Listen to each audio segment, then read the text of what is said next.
Hey, everybody. Thank you for joining me for another episode of Get Ready.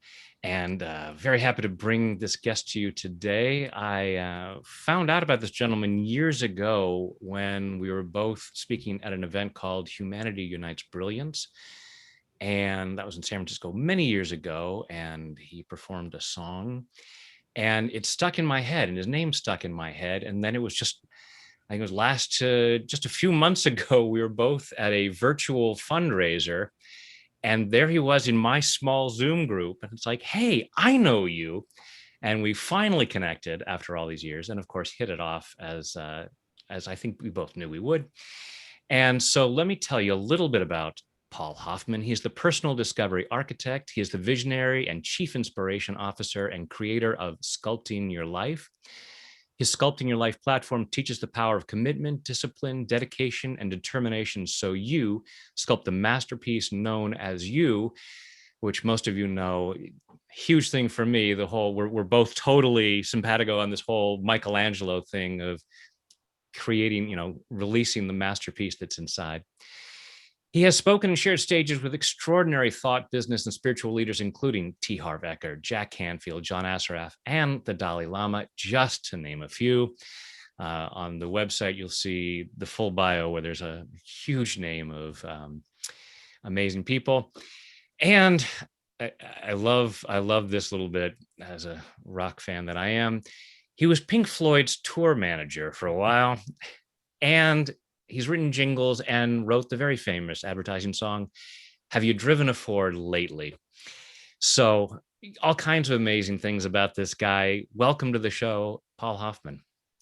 Brad, it's awesome to be on the show. Thank you so much. I'm so honored, and yes, it's amazing how the universe works and the whole circular ability for us to reconnect on the little Zoom thing that we did a few months ago. And I love your work, man, and you're doing amazing things. And I'm just grateful to be able to share this with you and to learn from you and to share with your audience.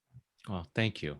So, I mean, there's so many places we could go because of there's so many great things that you offer and in different areas. But let's start with this idea of mind traps, because I love that term, and I would love for you to help my audience understand what those are and get rid of them. Well, thank you for that. So I'm doing this quiz, which is going to be live in about 3 weeks, and I'll give you a link, Brad, and maybe you can give it to your people. But so we all know that the biggest obstacle to success in anything you want to do in life, whether it's you want to make money, you want the perfect relationship, which is, of course, there's nothing called perfect anyway, but or ideal weight and health, or confidence, or whatever it might be, the biggest obstacle is you. And once you learn how to get out of your own way because of conditioning or patterns or whatever, then you at least give yourself a chance. So we all know that there's this thing called limiting beliefs, and a mind trap is really a limiting belief. But even before I tell you what the 10 mind traps are, the truth of the matter is the only limitations that anybody, including me, Brad, and including you and all your listeners, have are the ones that you make up, because you have no limitations. You're an infinite being that's brought onto this earth with a gift and a talent and a treasure to bring that out into the world, that the only way that you can, because you're so unique. And so the mind trap concept is, okay, what are the things that might hold people back? Okay, and once you can identify those, then you can get rid of them, because as you know, once you can identify where you are in life, what's holding you back, then at least you know what you need to do to get rid of that and to move forward in the uniqueness of who you are. So there's 10 mind traps that I've developed that I've identified that everybody has. I'll start with one that I think most people can identify with: procrastination. But I do procrastination / perfectionism, okay? Yeah. Because a lot of people won't start things until it's perfect. Well, you know what? If things are perfect, you'd have nothing to work on, okay? So things aren't perfect, and procrastination is just an excuse you make. And I always tell people there's always two forms to an excuse. There's the excuse, And then there's the excuse you make for the excuse. Yes. And then sometimes even people do the third one, the excuse, and the excuse for the excuse for the excuse. Okay. Procrastination, perfectionism, distractions and diversions. Okay. Do you wake up every morning, folks, and look at this thing? Or do you wake up every morning and pick up a favorite book of yours, go to a page and read something, put good stuff in your mind? So distractions and diversions will take you right out of your game. Then there's lack of confidence. Okay. Now listen, confidence is something you build on. Okay. But you're born with confidence. It's just that all the stuff that's been heaped on you, you become a victim to that, if you will. So lack of confidence. The fourth one is resistance to change. How many times do you resist change? See, change is painful, Brad, and you know this, right? And I know this. However, if you work through the pain and you get to the other side, my God, what, just think what can happen, Yep. right? Yep. Then there's lack of commitment, all right? If you cannot commit to what you want to do, then you're going to kind of like be a fish out of water, a flailing or whatever. Then I talk about responsibility and accountability. Unless you can take responsibility for what you do in your life, because you create everything in your life, by the way, and hold yourself accountable, you know what? You'll play the victim and the blame game. Okay. Then there's scarcity. All right. Do you have a scarcity mentality? I don't know what everybody thinks on this call, but you know, I used to think that, oh my God, I don't have enough of this, or I don't have enough of that. And then I actually understood that the universe is abundant. And you have everything you need, by the way, right here, right within you, right here and right now. So scarcity should be able to play a role in anything. It should maybe make you aware of where you might need to improve on some areas.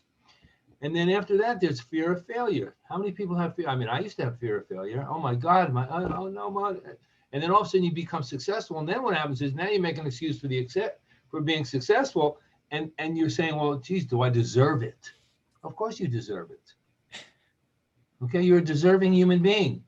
God didn't put you on this planet, or whatever you want to call your higher power or spirit, to be undeserving. Okay.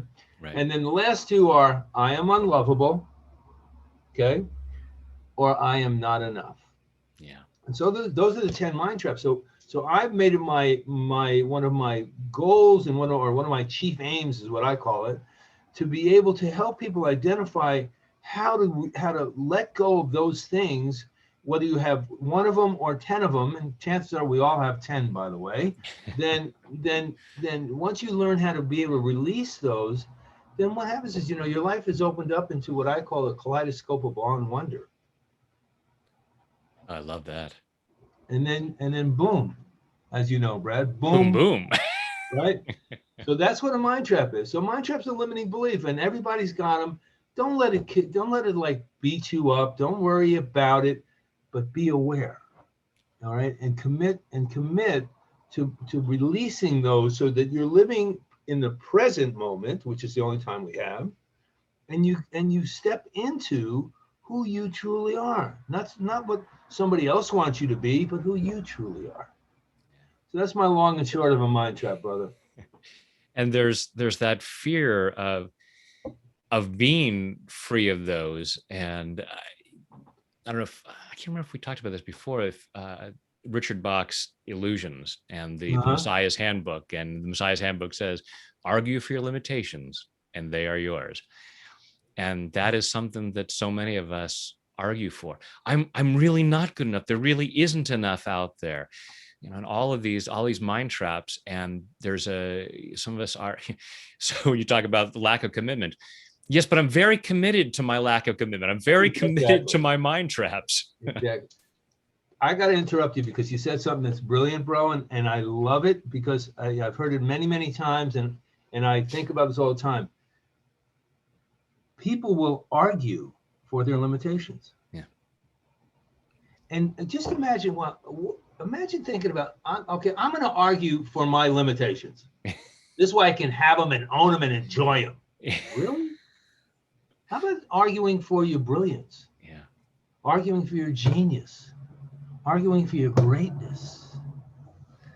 That's scary. That leads to change. Good.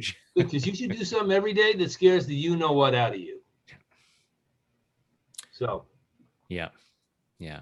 And like I said, but the change is scary and painful, but how many of us when we were a year old or so decided, yeah, that walking thing, that's too scary. I think I'm just going to crawl. exactly. That's why we have to learn to walk as children, because Yep. as an adult, we try it once, fall down, go, that's, oh, no, no, no, I'm not doing that again. Yep. Now, you, of course, you know Les Brown, right? Yep. And so Les, who I really adore, I always remember one thing, and I always talk about this in everything I do, all my talks, and I'm going to say it today too. So Les has this expression. He says, "Listen, man, if you fall down, make sure you fall down on your back so you're looking up."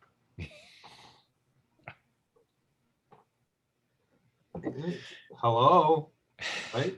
So anyway, Absolutely. Absolutely.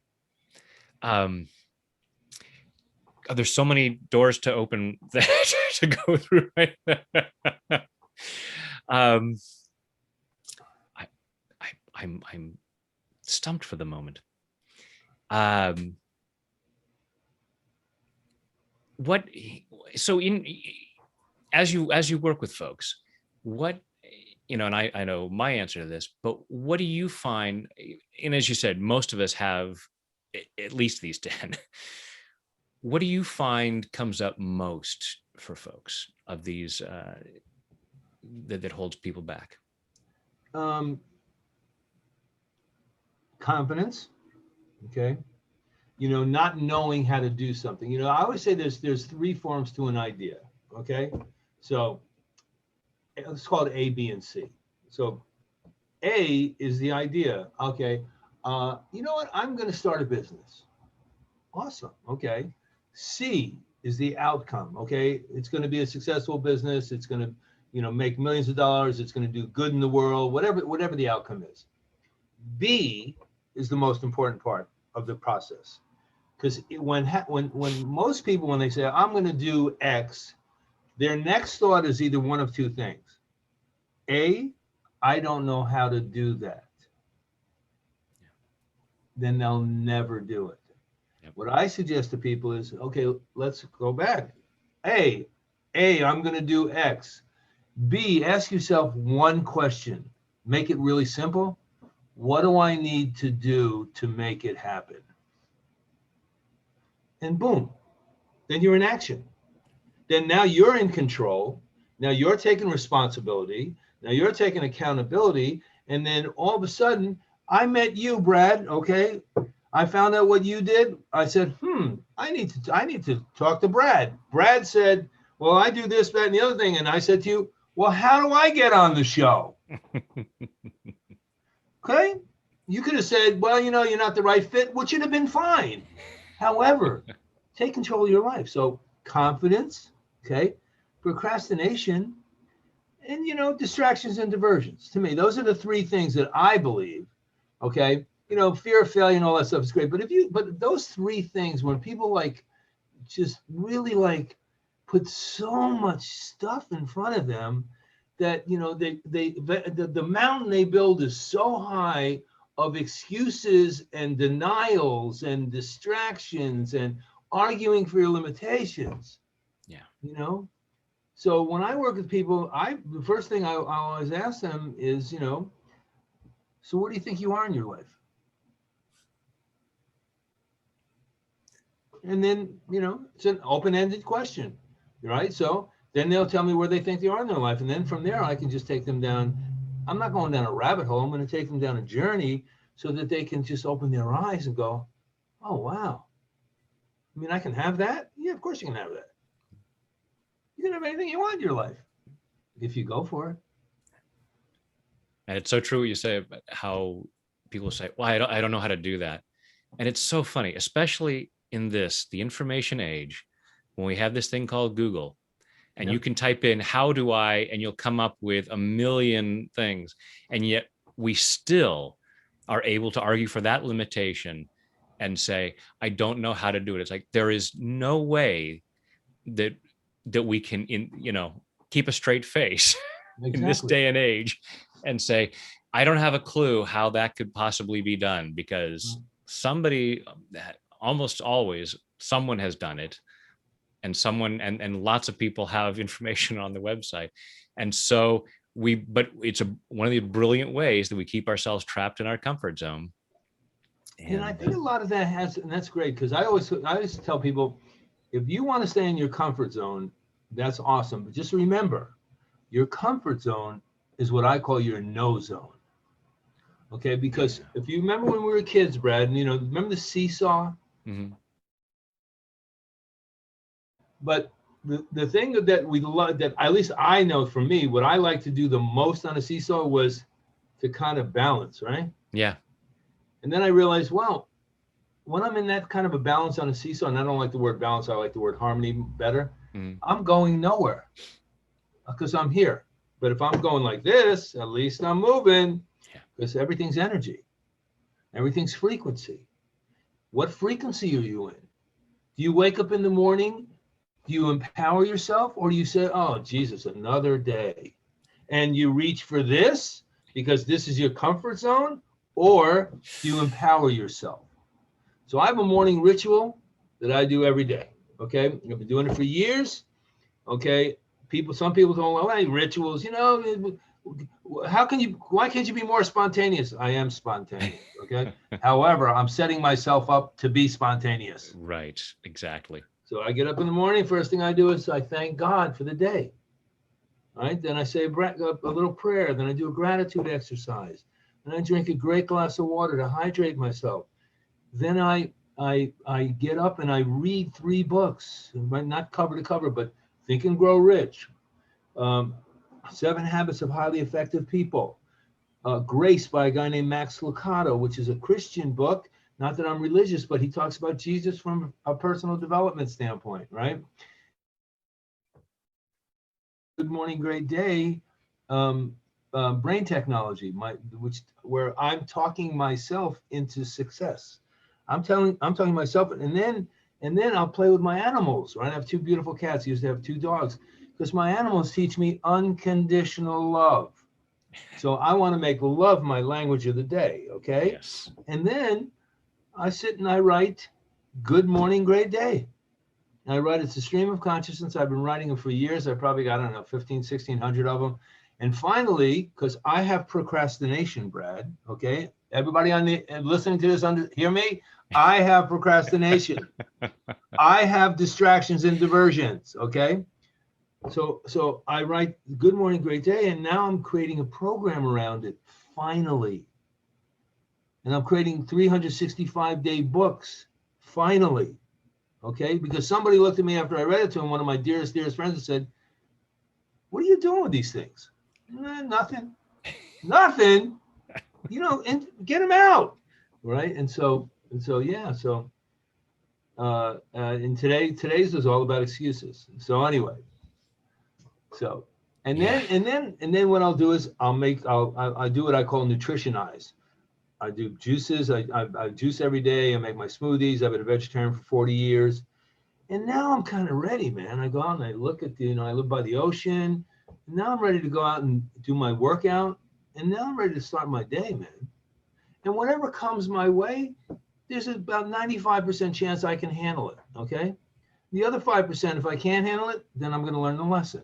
Right. And that's it, man. And so I try to instill into people, what is your ritual? What do you do every day when you get up? What do you do during your day when you're stuck? What do you do at night when you finish your day? How do you look back at your day? Most people, when they look, all the stuff they didn't do. So now they're in a negative mind space. I have this process called highlights and insights. Review your day. It shouldn't take more than 10 minutes. Review your day, and what are the highlights of your day? And celebrate them. Feel it. Feel it in every cell and fiber of your body. Feel it. Yeah. Because success has a feeling to it. And then an insight is something you just want to make into a highlight. It's not rocket science, and so once you can establish that kind of a flow to your life, then at least you're giving yourself the possibility of it. and I know you have the whole, Michelangelo thing, I mean, listen, I've stood in front of the statue of David. I know you have, and I'm sure some of your listeners have. I know you got it all over, and I got him all over too. Okay. If he looked at that block of granite and said, oh, geez, I wonder what I can do with that. Or at least that's an action thing. But or he could have said, you know what, it's going to be too hard. Yeah. Man, challenge yourself. Challenge yourself, man. Get out of your comfort zone, like you say. Get out of your comfort zone. Step into who you truly are. Don't give yourself, don't talk yourself out of success. One of my things that I in my closes in my Good Morning Great Day, and I'm sorry I'm moving on, but this is important. Yeah. I say that one of the last things I say is stop trying to devise ways to protect you from you. Yeah. That's brilliant. Because that's what we're doing is all of our excuses, all of the limitations that we argue for, all of the distractions, we are devising ways to protect ourselves from finding that masterpiece that's inside the marble.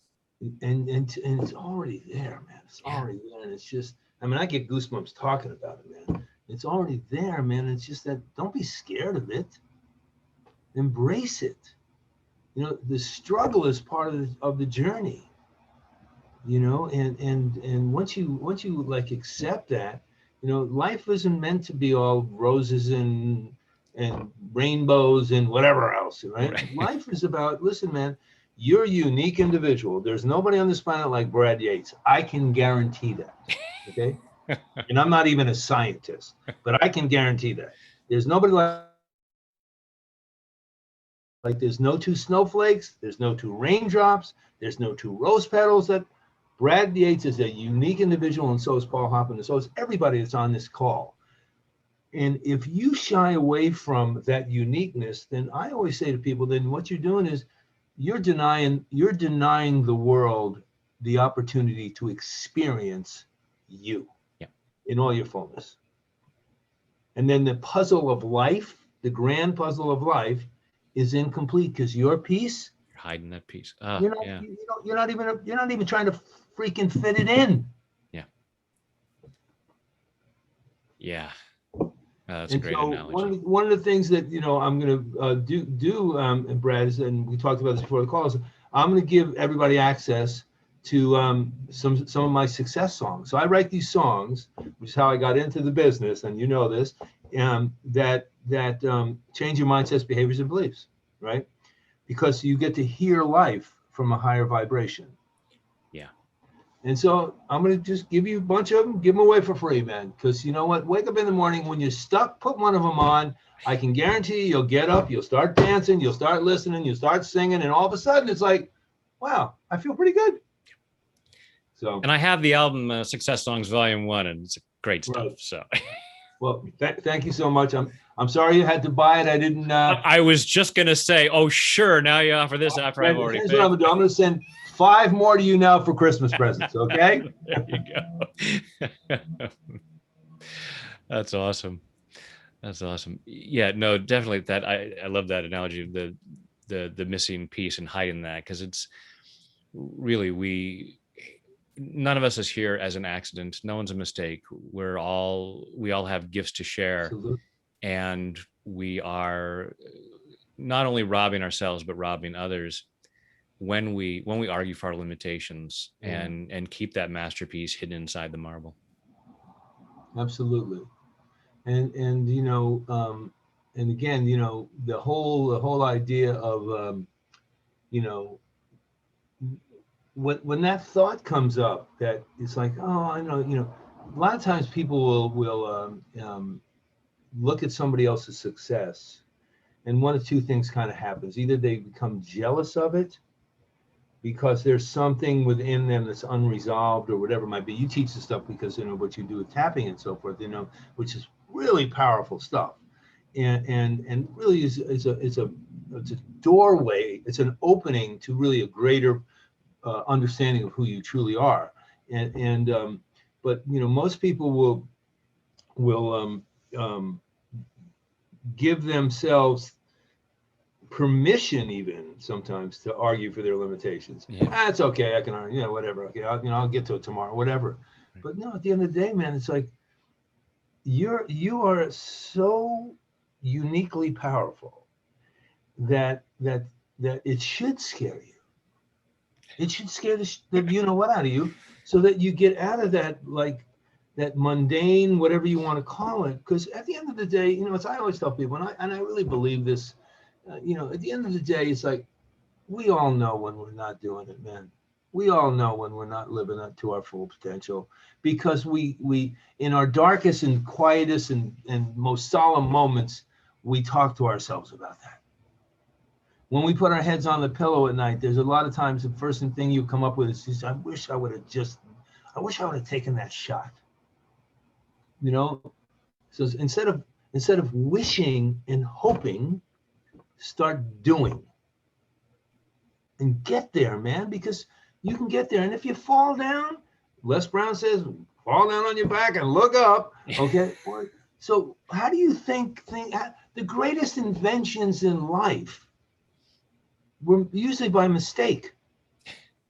I mean, if anybody knows what Velcro is, and I love Velcro because it's really a cool little thing. Velcro was made. Some guy was walking his dog in like on a trail somewhere. He got home, and he found these little burrs on his dog. I don't know if you know the story. You probably Yep. do. And he said, wow, look at that. And he picked it off, and he realized, wow, that's a freaking product, right? But everything happens that way. I mean, I tell people, listen, at the end of the day, when you check into your highlights and insights, what's the lesson? What's the lesson you learn from an insight? Okay, well, you want to learn the lesson to make it into a highlight. And there's always lessons. There's lessons everywhere, man. But if your mind is so blocked because you're so caught up in whatever you're caught up in, which is probably nothing to do with you, it's probably arguing for your limitations, then you're never going to see it. Expand your point of view, man. The world is an awesome place, man. And your peace is important. Yeah. And I love what you said earlier about those highlights. At the end of the day, patting yourself on the back, and even if it feels like your achievements are the needle in the haystack of what went on during that day, we'll get more value out of acknowledging what we have done well, and because we can build on that. Right. And if during the day, you start to doubt yourself, that's okay. Don't worry about that. You can doubt yourself. It's okay. But, and I didn't come up with this. I mean, we've heard this in many of those events that we've been to, Brad, and people that we've learned from. Go stand in front of the mirror. Look in the freaking mirror and just look at yourself and go, I am awesome. And I love myself. And I have value, and I'm here to do great work. And just feel that, man. Because so many people are like, it's like, that's why when people look at photographs, I think it's hilarious when people look at photographs. I do this, by the way. I look at photos and go, geez, oh my God, I don't know. It's like, man, enjoy it. You're a piece of art. Yep. That's why you get to sculpt the masterpiece known as you, man. Yep. So maybe everyone, as soon as this is over, go look in the mirror and say that, because it's true. Yeah. It's true. You are a magnificent child of the universe, God, creator, however you want to put that, and acknowledge that, and then freaking share it. Absolutely. I'm so glad that David wasn't locked away in some place that we couldn't see it. Exactly.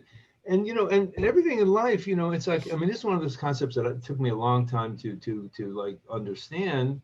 But when you think about it, and you kind of like, okay, everything in life you create by some thought, some belief, some idea, some relationship, some limitation, some excuse, whatever.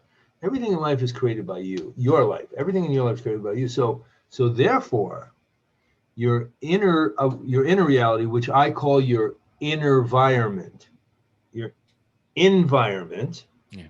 creates your environment. So everything you do in life, every thought, every belief, every action, every whatever, is a reflection of some inner,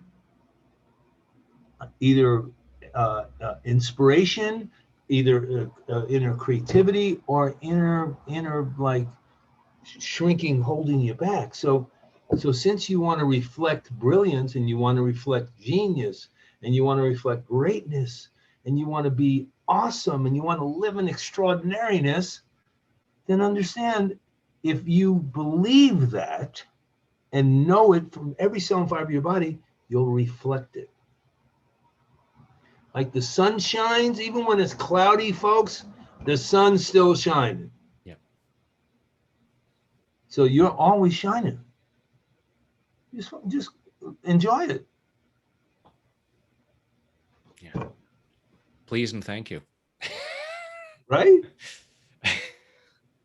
Well, thank you, Paul, for shining for us today and sharing this. And thank you for everyone who listened to that voice inside that said, maybe I should stop arguing for my limitations and I should go and find out a little bit more about how to shine. Yeah. And for joining us. Yeah. And Brad, thank you so much, man. From my heart, man, you're an inspiration, bro.